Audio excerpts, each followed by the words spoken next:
Hi, Laura here, and I am coming on the Results with Baby channel today to talk to you about 9 things nobody told me about being postpartum. So make sure, if you haven't already, make sure you like and you subscribe so that you can keep up to date with all of these little videos that are going to be coming your way.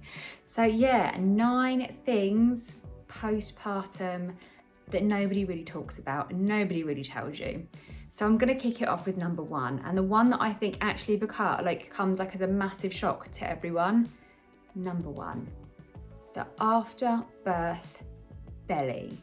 Okay, like when you're pregnant, your belly slowly changes, doesn't it? So you get used to the changing in it, growing in shape and size. You get used to your belly button popping out. You get used to maybe the extra hair that you're going to get, that line pigment that you get on your belly. You get used to all of these things because it happens gradually over time. And I think when anything's gradual, although it's still quite difficult sometimes to get used to your body changing, it's not like oh wow, that's a surprise, because you could see it coming. But no one really warns you or tells you about what your belly's like after birth. So if you haven't given birth yet, this is me telling you what it's going to be like. If you have given birth, you're going to know this very well. So you have the baby, and regardless of what happens, the first time probably you go to the toilet, right? Because that's where you see yourself in the mirror probably for the first time, because other than that you don't really see them. And then there's usually a mirror in the toilets. That's the first time I saw my belly anyway. It might be different for you. That's the first time I did.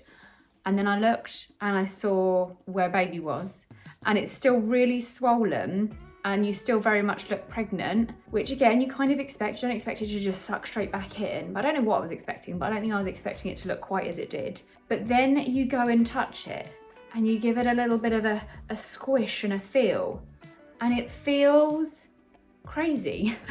Because obviously it's housed all of this stuff, and then everything just feels a bit loose and unusual in there. Again, this is my experience. This might not be what it is for everyone else, but no one really prepped me on how that was going to feel or what that was going to be like.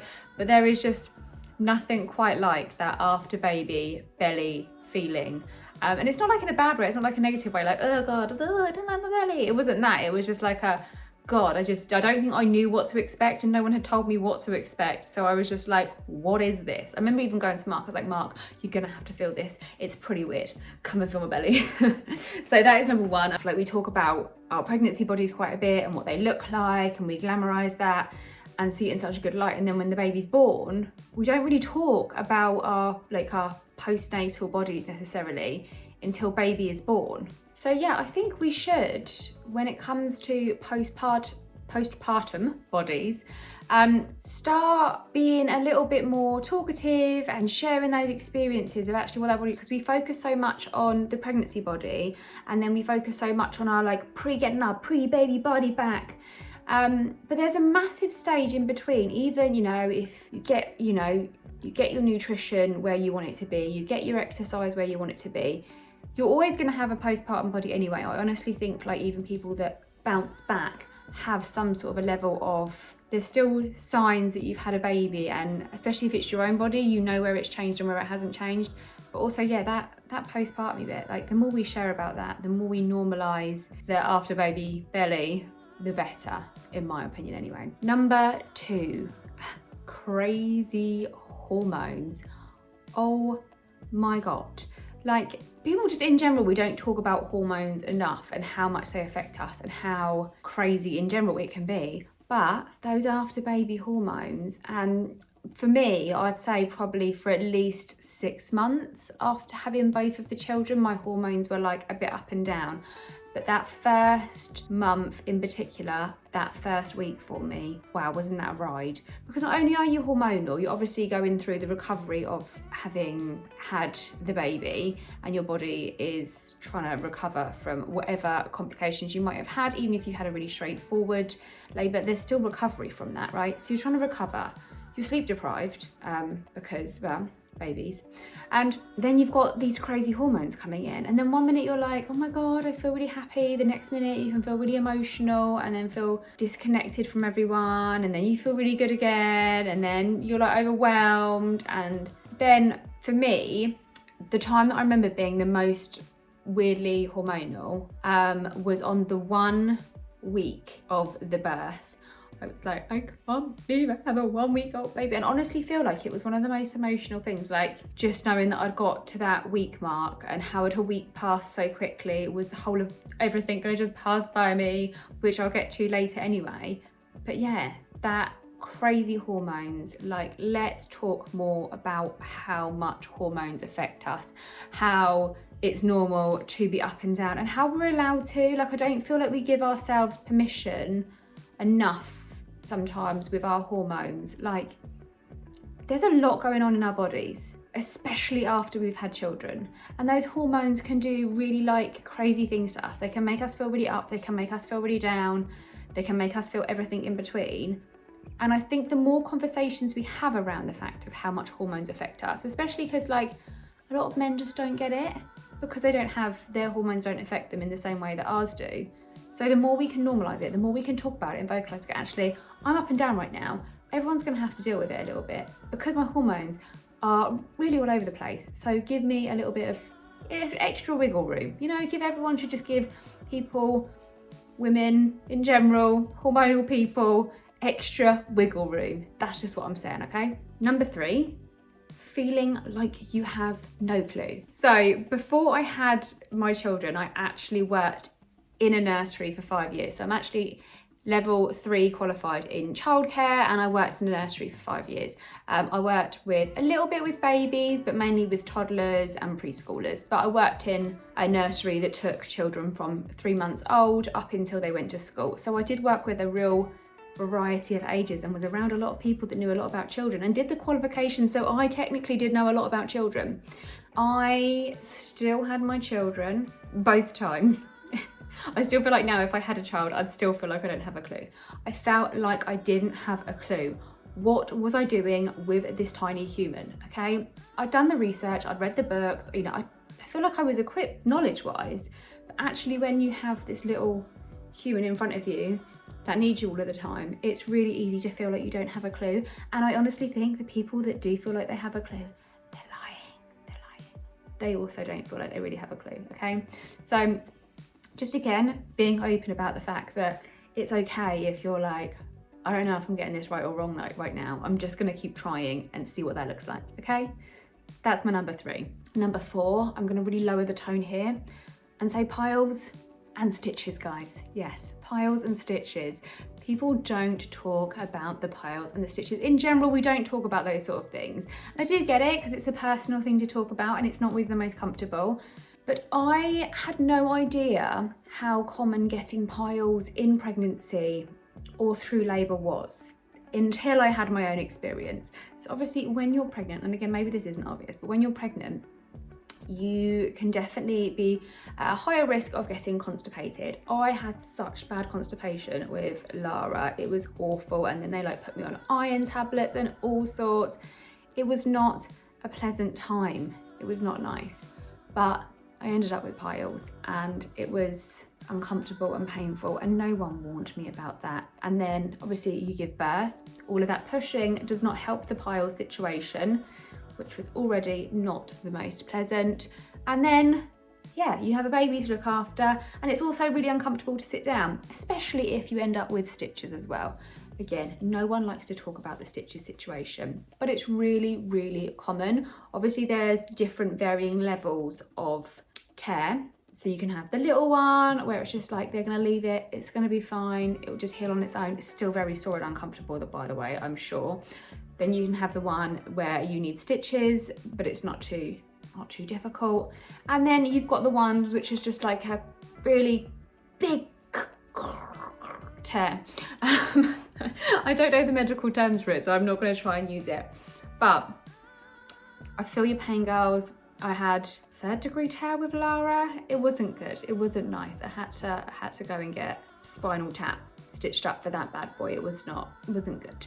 But okay, we all know that getting stitches is something that quite often happens with childbirth. We know the tears happen. We don't like to think about them beforehand, but they do happen, okay?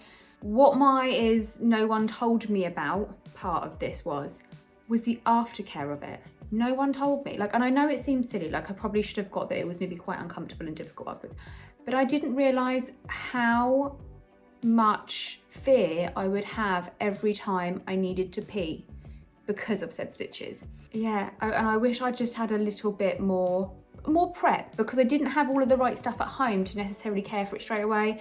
A newborn baby, people trying to come around, visit, all of this stuff. And at that point I didn't feel ready to say people can't visit me, because I was new with my first child with Lara when I had the 3rd degree tear. But I wish I had known a little bit more about having more flannels. Just, you know what, if you're pregnant and you're at all worried, it's okay, like it's fine, you're gonna get through it. It is going to be a little bit uncomfortable more than likely. So just go and get yourself like nice flannels, extra jugs, things like that, just to have around in the toilet area for if needed afterwards. But yeah, no one told me, no one warned me, but now I know. Number 5, how lonely you can feel. Now it sounds crazy, doesn't it? Because you think, how can I feel lonely when I've never had so much time with another person ever? Because you're never really alone. You have a baby and then all of a sudden child is with you most of the time. I mean, you might have grandparents that help quite a lot, or you might have a partner that takes baby quite a bit for you, but more than likely you're going to be less alone than you've ever been before, but also can feel unbelievably lonely. Now, I don't think this has always helped. Sometimes it's helped by social media and things like that because there's open conversations happening, but also sometimes you look and you see things on social media and you're like, why do I not feel like that? Why is that not happening? But you're just seeing that bit of the day that they want to show you, or that bit of that feeling that they want to show you.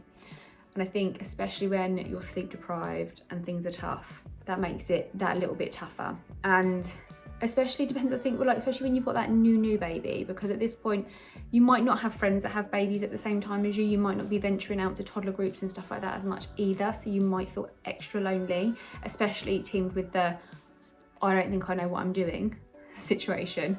So one thing I would think is a really good thing to try and do is try and reach out to people in your area in the same situation. When I had my first child, my best friend actually had a baby at the same time, and having someone to text in the middle of the night at night feeds when I felt really lonely was a real comfort to me. But with Ryan, I didn't have that with Ryan. Thankfully, like I think I found it easier the transition second time round, but having a buddy who is going through what you're going through at a similar time to you can be really helpful. So I think that's a good thing to do. But yeah, I just didn't realise how lonely I was going to feel. I thought I'd never feel lonely again. And then I felt lonely. And that still happens sometimes now. Number 6. How quickly time passes. Now, I feel like people do actually, this is a bit of a lie, because I do think people tell you how quickly time passes, but I don't think you can grasp the concept of how quickly time passes. I also feel like it also goes very slowly, right? So when I'm not a baby person. I'm gonna put it out there, okay? I'm not a baby person. I'm a toddler person. The minute they start getting their little sassy attitudes, I literally live for it. They are my favourite. I love being around toddlers. They crease me up. But newborn babies, I still love them. They're really cute, and especially my own. I love them, I adore them. But I wouldn't say I'm necessarily a baby person. But when I was in all of the baby phases and even the toddler stages, when the kids were being quite demanding, quite difficult and stuff like that, I was like, oh God, and this day's going so slowly, And then all of a sudden, my kids are now 9 and 6. I don't know if anyone warned me well enough how quickly the time would go, or I just didn't heed their warnings enough. Because now my kids are starting to grow up and they don't need me like they used to. In some ways that's really lovely. It's really nice seeing them be so independent and having a bit more freedom for myself. Like I feel like it's a good stage at the moment with them. But also, I just want to snuggle my little babies again, and I just want to like, oh. And then I see other people with babies and I'm like, oh, I want your baby. Just for a bit, not forever, just for a bit. Yeah, it just goes very quickly and you can't appreciate how quickly that is until you're in it. Number 7, brain fog. Okay, so the brain fog is real. I feel this comes on in pregnancy, and then it still hasn't left me yet. So if anyone is postpartum and has got past the age of their kids, you know, if you don't have the brain fog anymore, can you please tell me how I get rid of the brain fog? Because I feel like since I've had kids, the brain fog is real and it's not going to leave me. Just like silly things like going to put tea towels in the fridge, forgetting everything all of the time, there being so much happening in your brain that it shuts down. But I also think that a lot of this is just because how much is there to remember with kids? Like food, nappies, wipes. Like before kids, I used to literally look at my bag and go, keys, purse, phone, I'm out. Like now I'm like, keys, purse, phone, snacks, more snacks, wipes, nappies. What else do they need? It's a never-ending list, especially with babies, because they have so much stuff. They come with a whole, like, it's like a little suitcase full of stuff for everywhere you go. So yeah, the brain fog, again, people, they mention it. I didn't realise how much the brain fog was going to be a thing. Number 8, you're allowed to do it your way. And this, I feel like each child that you have, this becomes less of a thing because you feel confident enough to do it your way. But baby number 1, everyone's giving you, bombarding you with all of this information all the time and feeling like you have the confidence to just go, actually, this is how I do it. And I'm confident and comfortable with that. That's one thing that I would literally just like to sprinkle on all mums, is to have the confidence in your own abilities to go, actually, this is how I want to raise my kids, and that's okay. If you say that babies should only be weaned from this age with organic hemp or whatever, and that works for you, great. But if that doesn't work for you in particular, then that's also fine. Just do your best.